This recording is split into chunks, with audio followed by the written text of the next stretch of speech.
Assalamualaikum warahmatullahi wabarakatuh. Perkenalkan, nama saya Fatria Harwanto, SKEP MKes Prodi Gizi, Fakultas Kesehatan Masyarakat Universitas Sriwijaya. Mata kuliah Patofisiologi Penyakit Infeksi dan Degeneratif, bobot 2 SKS. Mata kuliah ini adalah Patofisiologi Penyakit Infeksi dan Degeneratif. Mata kuliah yang mempelajari tentang penyakit infeksi yang terbanyak yang dialami oleh manusia, tanda gejala penyakit tersebut, dan bagaimana penanganannya secara medis dan juga ke arah intervensi gizi.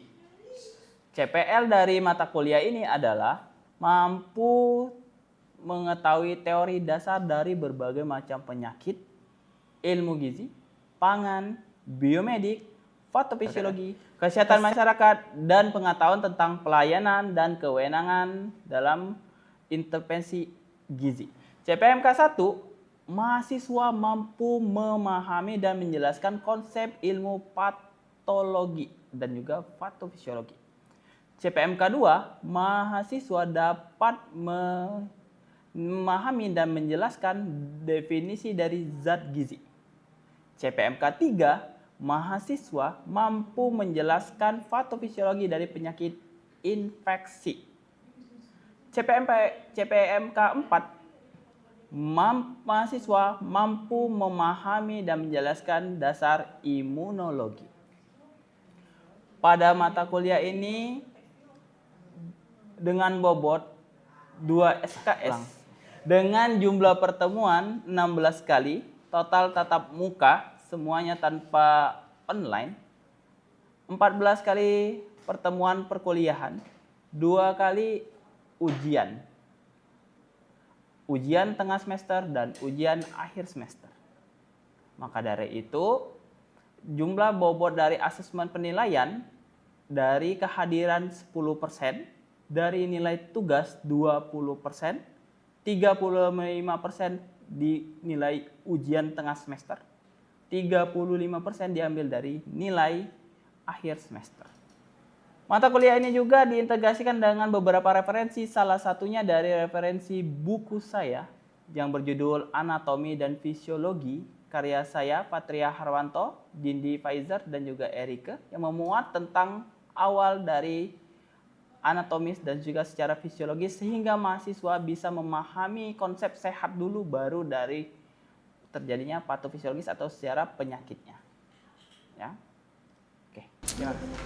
Assalamualaikum warahmatullahi wabarakatuh.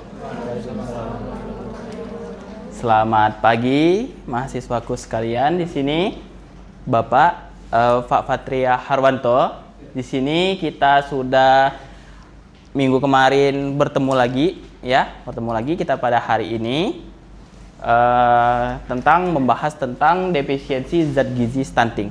Tapi sebelum itu ya, kepada teman-teman sekalian di sini, Bapak mau memberikan suatu absensi ya, bagaimana caranya kehadiran kalian bisa terukur secara digital ya. Silakan di-scan barcode-nya.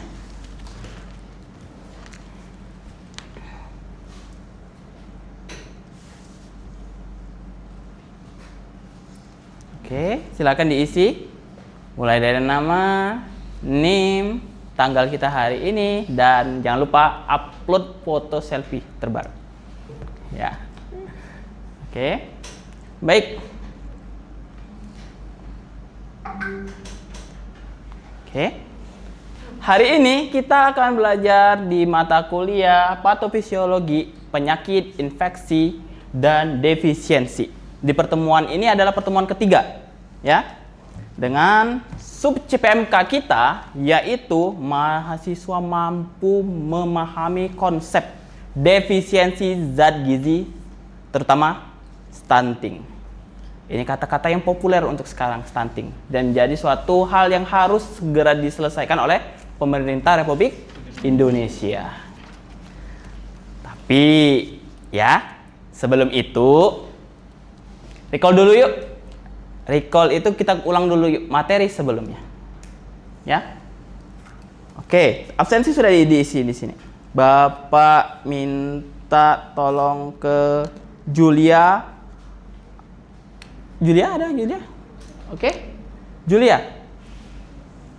Coba jelaskan tentang pertemuan sebelumnya. Itu tentang anemia. Baik, Julia izin menjawab Bapak. Jadi anemia merupakan defisiensi zat besi berupa kekurangan sel darah merah di dalam tubuh yang mana itu dapat menimbulkan efek samping yaitu lemah, letih, lesu, dan mengantuk. Apakah itu benar, Tari? Tari ya? Ada sini ada. Benar ya? Benar. Coba ulangi lagi. Anemia merupakan kekurangan sel darah merah yang dapat memberikan efek samping yaitu letih, lesu, lemah, dan mengantuk. Oke. Ya. Beri tepuk tangan kepada yang sudah memberikan jawaban tadi, ya. Berarti ilmunya itu nyangkut ya. Ya. Oke, kita lanjut ya. Oke, kita akan belajar dulu ini defisiensi zat. Definisi dari stunting itu apa? Ya, stunting ini masalah kronis. Ya, ada yang tahu di sini stunting terkadang dibilang adalah anak yang pendek ataupun juga kerdil. Padahal hal itu tidak bisa menjadi suatu gambaran secara nyata. Kalau orang tuanya dua-duanya dalam kondisi tubuh yang kecil, itu bisa juga melahirkan anak yang kecil. Tapi kita belajar juga dari sistem genom dari fenotip dan genotip. Ya, fenotip itu gambaran secara fisik. Kalau kedua orang tuanya itu dia tubuhnya normal, tetapi mohon maaf neneknya, kakeknya ataupun juga ada pamannya yang dalam keadaan yang kerdil ataupun juga kecil, itu bisa menjadi salah satu faktor pencetus bahwasanya si anak ini dalam tubuhnya kecil. Ya, jadi stunting itu ya tidak bisa hanya kita lihat dari gambaran kerdil atau tidak, tetapi dilihatnya dari umumnya rentan kecerdasan di bawah normal. Salah satu faktornya adalah dia lambat dalam berkomunikasi, berbicara, motoriknya itu terganggu. Itu usia 2 tahun ke bawah. Maka itu dalam mencegah stunting itu harusnya pada saat di dalam kandungan. Betul sekali. Stunting merupakan kondisi kegagalan pertumbuhan pada anak yang ditandai dengan nilai Z-score. Ya, ada nanti di kartu KMS itu Z-score-nya, ya. Pada kategori tingginya itu di bawah min 2 standar deviasi. Stunting merupakan masalah gizi yang kronis akibat kurangnya asupan gizi pada jangka waktu yang sangat lama, apalagi pada saat tumbuh kembang janin, ya. Oke, kita lanjut ya. Ini patoplonya nih, panjang nih. Kalau dilihat dari sini, negara sebenarnya harus menyelesaikan kondisi stunting itu dari apa? Akar masalah. Akar masalahnya stunting itu bukannya ketika sekarang si anak itu sudah dewasa, dikasih makanan yang bergizi. Tapi akar masalah untuk menyelesaikan stunting itu mulai dari janin. Dari ketika dia tumbuh pertamanya, maka itu harus langsung diberikan asupan gizi yang optimal. Stunting ke asupan gizi ASI. ASI adalah gizi yang sangat amat komplit. Bahkan itu harus yang dibilang sebagai ASI eksklusif. Oke. Coba saya tanya, ini di absensi ada Giska. ASI eksklusif itu ASI apa? ASI eksklusif itu adalah ketika ada yang namanya inisiasi menyusui dini. Setelah melahirkan, ibu itu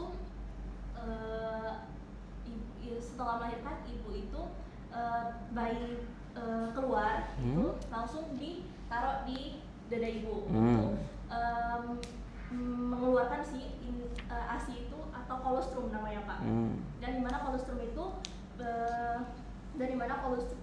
kolostrum itu sangat baik sekali zat gizinya untuk bayi tersebut. Oke, kolostrum ya.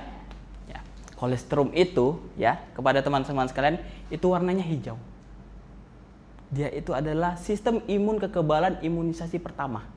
Bahkan FYI bagi kalian semua baru tahu, si ASI itu adalah umami pertama. Tahu umami pertama? Iya. Petsin kita pertama. Itu yang membuatnya itu si anak itu menyukai yang namanya air susu ibu. Ada MPASI setelah 6 bulan, itu perlu. Nah, ini yang terkadang infeksi penyakit juga yang terjadi di anak. Contoh, si anak mengalami yang namanya apa? Coba. Diare. Terus apa lagi? Ada yang bisa angkat tangan? Setelah diare? Selain itu? Demam. Terus apa lagi? COVID-19 tahu?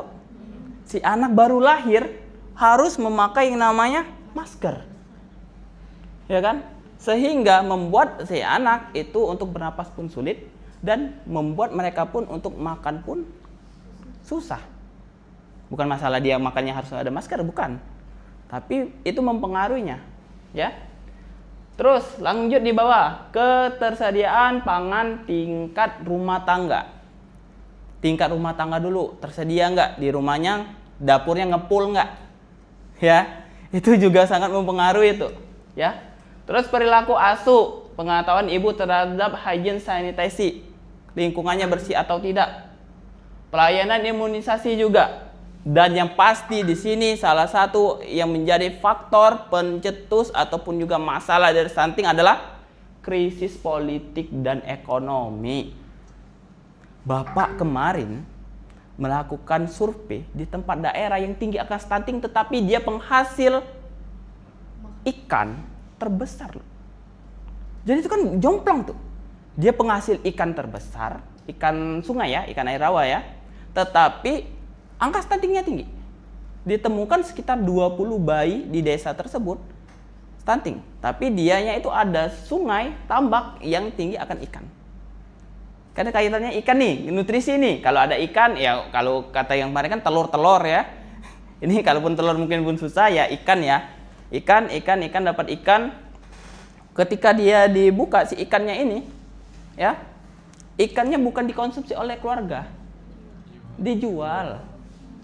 Ikannya dijual, uangnya dibeliin untuk makan. Bahkan mohon maaf, ASI tidak diberikan, beli untuk susu formula. Padahal susu formula itu, ya teman-teman sekalian, itu digunakan harus berdasarkan resep dokter spesialis anak. Tidak bisa kita membelinya itu secara sembarangan, tetapi sekarang kenyataannya secara sembarangan pun bisa dibeli. Krisis politik kebijakan ini yang jadi stereotip. Ketika dibilang anaknya stunting ataupun anaknya kerdil, dia akan mengucikan diri. Desa tersebut nggak mau ada laporan yang namanya stunting. Bahkan tingkat ke atas itu tidak mau yang namanya ada laporan stunting. Padahal kalau anak ini bisa tercatat itu stunting, maka si anak ini harus diberikan yang namanya intervensi, pelayanan, dan juga bahkan mendapatkan pemberian manfaat dari pemerintah pusat. Pemerintah sudah menyediakannya. Makanya itu jomplangnya di sini antara krisis politik dan juga ekonomi. Itu berdasarkan UNICEF 90 loh, udah lama loh, 30 loh. Tapi teori ini tetap masih berjalan sampai sekarang. Siklusnya. Ya? Apa sih bahayanya stunting? Yang pertama, menghambat pertumbuhan fisik. Jelas, dibilang memang benar. Anak stunting adalah anak yang pendek. Ya, apalagi ciri khas fisiknya? Ada yang tahu? Oke, rambut jagung. Ya, rambut jagung tahu? Kemerah-merahan, pirang, tapi dianya tubuhnya kecil. Itu biasanya sering di lampu merah malahan kita lihat kayak gitu. Ya, gangguan kemampuan belajar. Dia lambat berbicara, dia lambat dalam berpikir, ya. Terus risiko kesehatan jangka panjang juga itu amat sangat berisiko.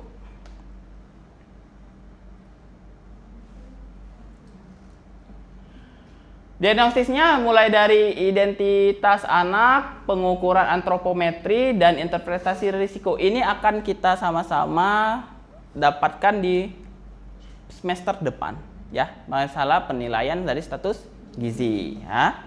Ini ada video. Oke, silakan lihat. Apakah familiar dengan kata stunting? Kata ini beberapa kali muncul di media. Stunting artinya anak yang bertubuh pendek, bukan? Bukannya memang normal jika ada anak yang tinggi dan pendek? Lalu, mengapa hal itu sangat penting sampai sering muncul di media? Pertanyaan-pertanyaan ini akan segera kami jawab melalui video ini.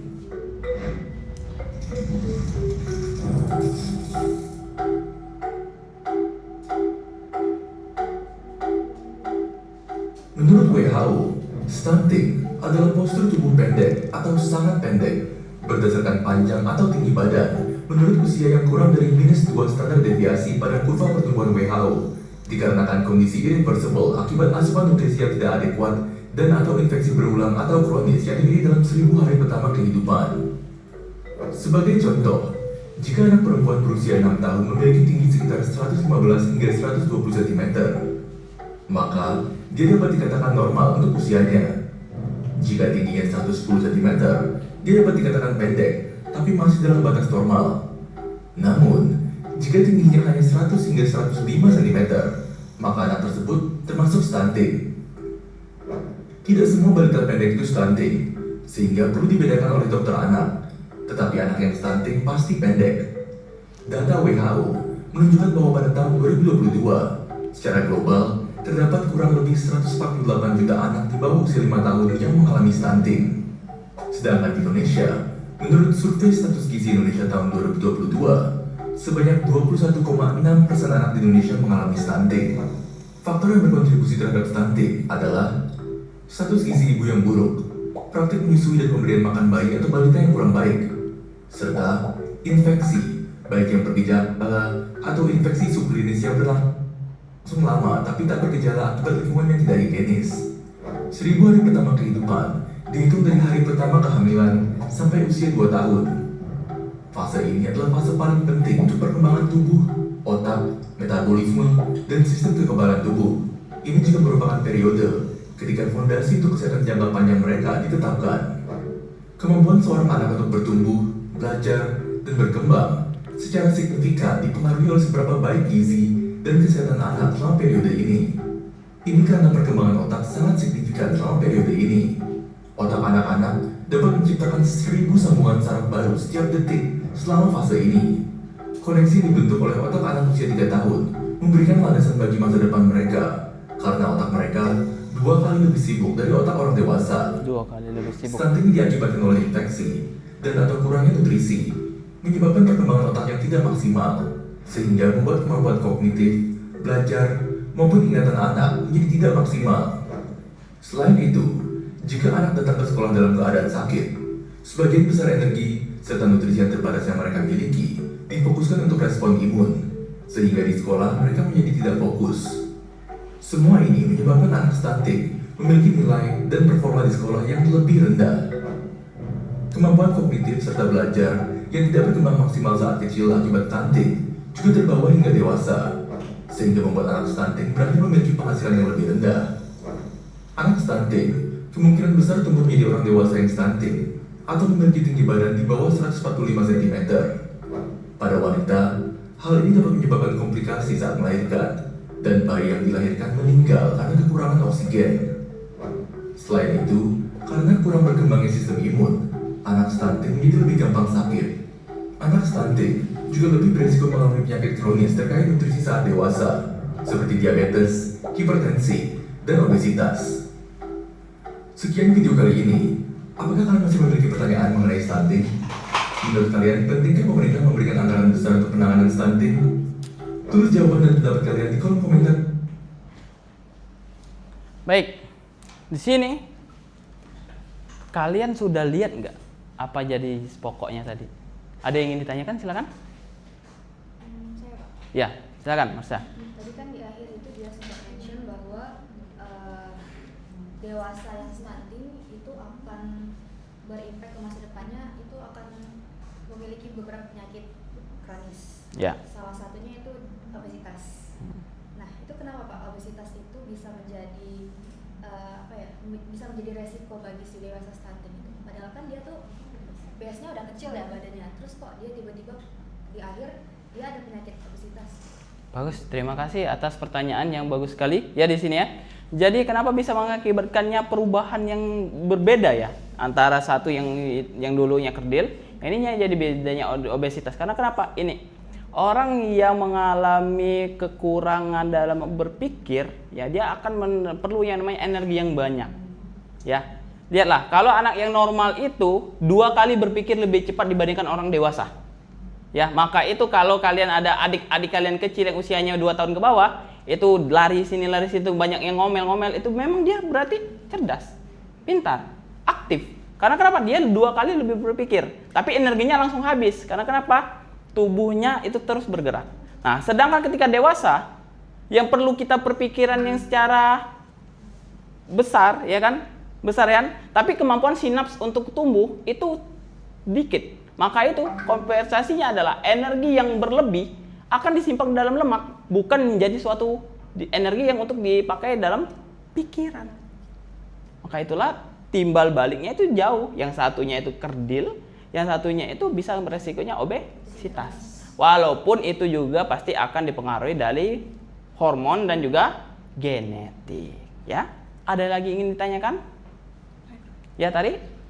Bagaimana jika kalau anak-anak yang sudah stunting itu diberikan perawatan, misalnya diberikan makanan bergizi, terus diberikan obat-obatan gitu Pak, apakah akan tumbuh menjadi anak-anak yang lainnya tumbuh Oke. tinggi? Pertanyaannya bagus sekali. Yang pas itu sama saja stunting ini bisa nggak sembuh? Ya kan gitu kan? Kalau dia usianya masih di bawah 2 tahun itu masih bisa kita atasi. Lewat dari situ maka harus ada penambahan dan juga dipantau tumbuh kembangnya. Ya. Dipantau tumbuh kembangnya biar dia bisa menyamai, minimal menyamai. Tapi kalau untuk selesai itu bisa jadi suatu hal yang belum bisa dijelaskan secara ilmiahnya. Tapi kalau menyamai itu mungkin bisa. Ya. Oke? Jelas? Baik. Sekarang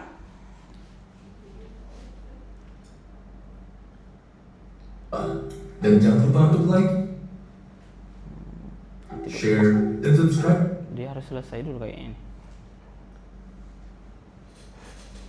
Oke. Ini lewat biar ngejar waktu. Oke. Udah siap belum? Ya. Kita akan tadi udah sesi tanya jawab dan juga ada teori-teori yang sudah kita berikan, maka kita akan memulai kuis di sini. Silakan di-scan barcode-nya. Silakan dikerjakan. Waktunya 5 menit dari sekarang.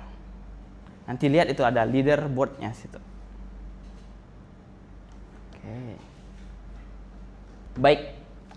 Pertemuan terakhir kita di sini, ya di akhir ini, maka ada beberapa poin yang harus kita sama-sama garis bawahin ya. Dan ini juga materinya ini juga sudah masuk di buku Bapak, yaitu anatomi fisiologi karya Bapak dengan tim yaitu Pak Dindi dan juga Bu Erike ya. Sebagai pengantar dari patofisiologi, penyakit infeksi dan juga degeneratif. Stunting merupakan manifestasi yang meresahkan dari kekurangan gizi yang berkepanjangan pada anak-anak, sehingga menghambat pertumbuhan dan perkembangan holistik mereka. Ya, stunting disebabkan oleh rendahnya asupan gizi yang didapatkan anak-anak dari makanan yang dikonsumsi. Kemarin saya adakan kunjungan ke Malaysia. Kami berpikir di Malaysia itu tidak ada stunting, ternyata ada. Jadi kami sekarang lagi mengembangkan, saya dan juga tim lagi mengembangkan yang namanya aplikasi yang digabungkan dana kolaborasi Malaysia dan Indonesia. Namanya Gemas Penting. Gerakan Masyarakat Peduli Stunting. Yang sama-sama bisa dipakai untuk 2 bahasa tersebut. Bahasa Melayu dan juga bahasa Indonesia. Jadi aplikasi tersebut ya. Jadi itu salah satu dari aplikasi biomedik, biomarker yang bisa sama-sama menghimpun data stunting secara keseluruhan. Adapun penerapan untuk pencegahan stunting dapat dilakukan dari berbagai macam ya. Pertama adalah promosi ASI eksklusif. ASI eksklusif. Peningkatan pemahaman masyarakat yang cara sosial dan edukasi tentang pencegahan stunting. Jelas, pencegahan stunting itu sangat amat diperlukan. Ya, memberikan suplemen zat gizi itu perlu. Memberikan suplemen zat gizi. Apa itu? Tablet tambah darah yang sebenarnya itu, mohon maaf, satu perempuan itu sudah dialokasikan oleh negara di puskesmas ataupun juga paskes pertama mendapatkan tablet tambah darah. Apakah sampai kepada kalian? Mungkin adanya kondisi miskomunikasi di situ. Ya. Terus juga memberikan mikro ibu hamil dan juga anak-anak dan mencegah kekurangan gizi. Oleh sebab itu disarankan untuk menerapkan perkuatan kebijakan dalam intervensi gizi secara holistik dan utuh berkelanjutan, ya. Baik, ada yang ingin ditanyakan lagi? Pertemuan berikutnya kita akan mempelajari tentang penyakit degeneratif yang lainnya ataupun juga infeksi. Salah satunya adalah infeksi saluran pernapasan atas, ISPA. Ya, yang banyak sekali menyerang yang namanya anak-anak, ya. Baik. Terima kasih banyak atas kehadirannya di perkuliahan kita hari ini. Hati-hati di jalan. Saya Pak Fatria Harwanto mengucapkan wabillahi taufiq hidayah. Wassalamualaikum warahmatullahi wabarakatuh. Selamat siang.